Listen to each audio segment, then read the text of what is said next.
Balik lagi tulang maning.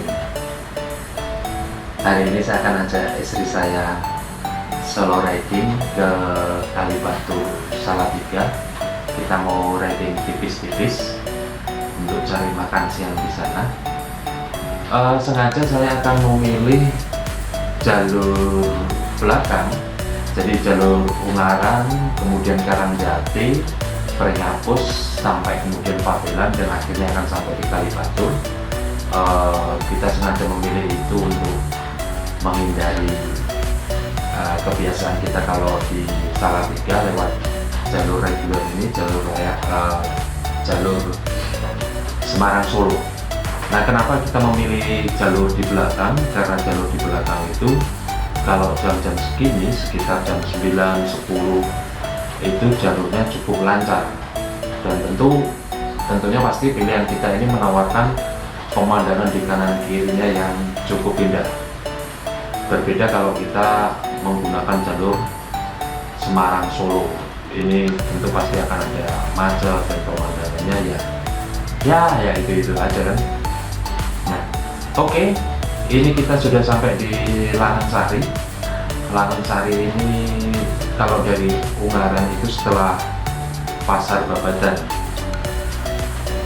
Nah, kalau Anda lihat jalurnya ini cukup lancar, cukup lenggang lalu lintasnya, karena memang kita memilih jamnya itu agak siang, jadi cukup lancar. Berbeda kalau di jam-jam kerja itu pasti jalur ini pasti padat sekali. Nah, oke, kita sudah sampai di dekat Tewujil, sebuah hotel yang cukup besar di Ungaran. Nah, di depan Tewujil itu ada karoseri Laksana. Ini karoseri yang sudah cukup tua di Ungaran. Nah, kalau tadi teman-teman sempat memperhatikan, di sebelum Tewujil itu ada Kebun Raja, itu juga restoran yang cukup lama di Ungaran. Setelah kita melewati Tewujil, kita sudah sampai di ini, Lemah Abang. Itu di depan adalah pom bensin Lemah Abang. Nah, kalau Anda belok ke kanan, itu Anda akan sampai nanti ke Bandung Lari. Di sana ada banyak sekali objek-objek wisata seperti Umbul Sitomukti, kemudian ada Pondok Kopi, kemudian ada panorama. Kalau Anda naik lagi ke atas lurus, Anda akan sampai ke Gedung Soho. Nah, banyak sekali makanan-makanan dan oleh-oleh di sekitar Bandungan. Oke, saya sampai di sini, saya tidak menemui kesulitan apapun, tidak mengalami macet, karena memang lalu lintasnya cukup lenggang seperti yang saya katakan tadi. Kita sengaja memilih jam-jam yang agak tandung, jam-jam 9 dan 10 untuk riding. Nah, teman-teman, kalau yang saya temuin ini agak macet sedikit ini di sekitaran Pasar Karangjati. Nah, ini kita coba, sudah hampir sampai di Pasar Karangjati, cukup macet sedikit, namun ini bukan kemacetan yang berarti, karena kami bisa lolos, karena memang kebetulan di situ tingkat kemacetannya ringan ya, bukan crowded banget seperti di jam-jam kerja, bukan. Nah, setelah kita lepas dari ini Pasar Karangjati itu, kita bisa sampai di Polsek Bergas. Di traffic light itu kita akan ambil jalur kiri, jalur Karangjati Prenghapus, kemudian kita akan teruskan ke Pabelan Salatiga. Nah, di situ jalurnya mulai hijau dan cukup lenggang juga, cukup lancar juga. Nah, ini kita ada di Polsek Bergas, teman-teman. Ini adalah jalur Karangjati Prenghapus. Anda bisa perhatikan di sana, jalurnya lenggang, lancar. Namun kalau Anda memasuki jalur ini pada jam-jam kerja, sekitar jam 6 sampai jam 7 atau jam 8, saya pastikan macet karena banyak sekali karyawan pabrik atau kebetulan penduduk sana yang mulai berangkat kerja dan keluarnya di jam-jam bersamaan. Biasanya macetnya karena lalu lintas kendaraan yang cukup padat. Ini adalah apa ya? Ini adalah perkebunan karet milik PT PN 9 yang kebetulan di bawah pengelolaan PT Obo. Ini jalurnya cukup lancar ya teman-teman ya. Namun hati-hati di tikungan ini kadang ada aja yang pengendara yang kurang berhati-hati.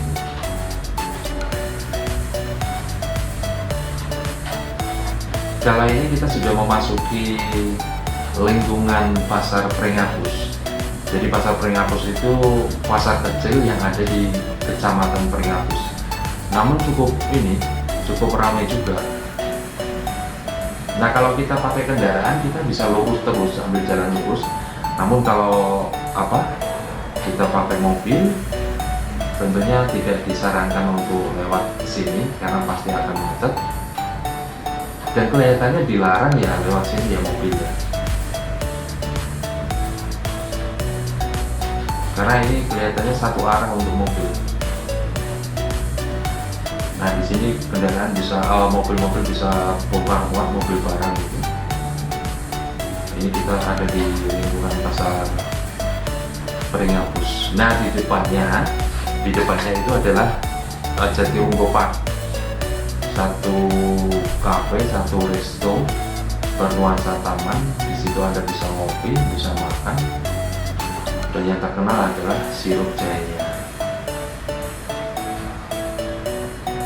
Kita sudah memasuki daerah di luar Jatirogo. Daerah ini akan membawa kita ke arah Pabelan. Nah, Anda bisa perhatikan jalan-jalan di kanan kirinya ini pemandangannya cukup indah, hijau, dan lalu lintasnya ini luar biasa, lancar sekali. Ya memang teman-teman, kalau Anda lewat daerah sini untuk menuju ke Kalibatu dibandingkan dengan menggunakan jalur biasa, jalur Ungaran Salatiga, tentu jalur ini lebih lambat. Namun demikian ini setimpal lah kalau kita melewati jalur ini karena pemandangannya yang luar biasa dan lalu lintasnya cukup lancar dibandingkan kalau kita menggunakan jalur biasa. Ini bapaknya ngacir ini, kencang itu, cukup kencang itu di pakai motor. Tuh. Ini kita sudah masuki desa Banyu Putih, dusun Banyu Putih. Keren ya pemandangannya ya, luar biasa. Di kanan kirinya selalu hijau, bukan gedung-gedung perkantoran atau apa ya. Oke, itu di sebelah kiri itu adalah kantor PLT Anjelok.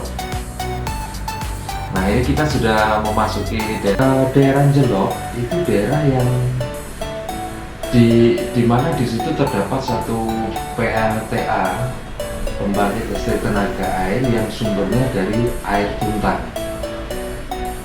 Nah, di Anjelok juga ada satu situ atau semacam danau buatan. Ini nanti yang akan dialirkan ke berbagai macam sungai yang ada di sana. Nah, di Jelok itu memang sengaja ditebari berbagai macam jenis ikan dan bisa dipakai untuk pemancing untuk memancing ikan di sana. Itu kalau nggak salah tiket masuknya sekitar 150-an ya, 150-an per hari, dan itu sepuasnya. Nah, ini sebentar lagi kita akan sampai ke situ, atau bendungan atau danau buatan Jelok namanya. Nanti kalau teman-teman ingin mancing ke sana atau sekedar refreshing, teman-teman bisa gunakan jalur ini untuk memancing di Jelok. Kalau teman-teman menggunakan jalur Salatiga, maka teman-teman akan memutar. Setelah jembatan Tuntang itu, teman-teman akan putar kiri, baru nanti ke arah Beringin, kemudian masuk ke Jelok. Tapi di sini kayaknya gede-gede teman-teman, dan ini cukup cukup satu tantangan tersendiri bagi pemancing-pemancing, karena di samping ikannya gede-gede, arusnya juga deras, jadi arus pembuangan air dari PLTA tersebut.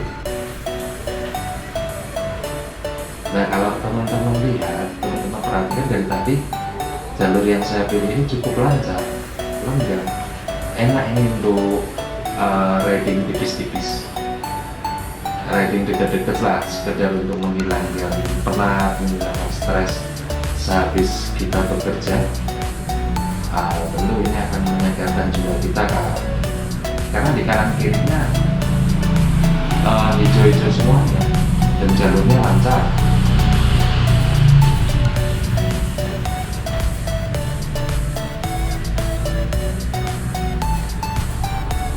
Nah, kalau setelah Jelok, bagi Anda yang Kristiani, mungkin yang Katolik, Kristen, itu ada Gua Maria namanya Gua Maria Rosa Mystica. Ini adalah satu tempat peziarahan untuk umat Katolik, umat Kristen. Biasanya mereka akan berziarah di sana, berdoa di sana. Banyak juga kok yang pendatang-pendatang dari luar kota, dari Jakarta mungkin, atau dari Jogja. Nah, biasanya kalau dari Jakarta mereka gunakan kalau Google Map dari ini, mereka akan diarahkan lewat Beringin, karena biasanya pendatang-pendatang dari Jakarta itu mereka akan keluar Tol Bawen, tapi ini kan di belakang Tol Bawen. Nah, ini kita sudah memasuki area PTP juga. Ini jalan yang membelah perkebunan PTPN 9 yang dikelola oleh Kebun Betas. Ini akan membawa kita ke arah Pabelan, kemudian Salatiga, kemudian ke Kalibatu. Nah, kalau Anda akan belok kanan, itu akan membawa Anda lagi ke jalur Tuntang, kemudian keluar Tuntang akan masuk ke jalan raya Semarang Solo. Namun kalau Anda milih ke kiri, lurus terus, Anda akan sampai ke Purwodadi. Bisa juga nanti akan tembus ke Gemolong, Sragen, Solo bisa. Nah, di ujung itu adalah pertigaannya teman-teman. Nah, ini kalau Anda belok kanan, Anda akan sampai ke Jalan Raya Solo Semarang. Namun kalau Anda lurus terus, Anda akan sampai ke Purwodadi. Sementara saya lebih memilih untuk lewat jalur kanan, ini lewat jalur Pabelan yang akan membawa saya ke Salatiga dan ke Kalibatu. Ini keren jalannya, ini sangat lenggang dan enak sekali buat kita riding tipis-tipis untuk sekedar menghilangkan penat, menghilangkan stres. Bolehlah kita gunakan jalur ini kalau kita mau menuju ke Salatiga atau explore wisata yang ada di Salatiga. Bolehlah teman-teman gunakan jalur ini.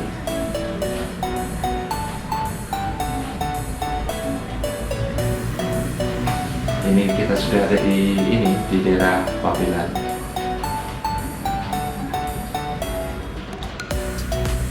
Jalanannya mulus, lancar, tidak ada hambatan yang berarti. Saya sering kali menggunakan jalur ini kalau ingin ke Salatiga. Tapi kalau nggak buru-buru ya, kalau ingin menikmati perjalanan, saya lebih senang memilih untuk menggunakan jalur ini daripada jalur Semarang Solo. Nah, ini sebentar lagi kita sudah akan sampai ke Kalibatu. Ini di depan ada pertigaan, kita akan belok kiri teman-teman. Nah, di pertigaan ini kita belok kiri. Itu adalah terowongan tol Salatiga, Semarang Salatiga. Nah, di sini pun juga cukup lengkap.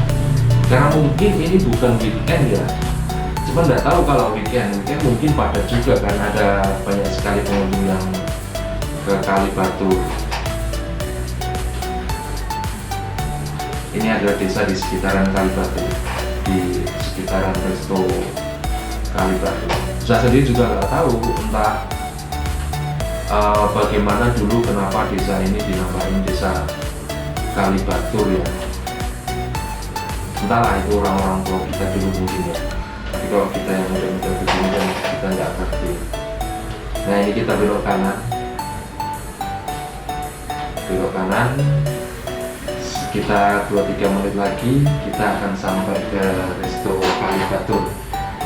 Oke teman-teman, tanpa banyak kata-kata lagi, mari kita lihat apa aja yang ada di Kalibatu, fasilitas yang ada di sana, kemudian menu-menunya seperti apa. Nah, kalau saya lebih memilih tongseng dan sop buntut dengan istri saya untuk mengisi perut saya di siang hari ini.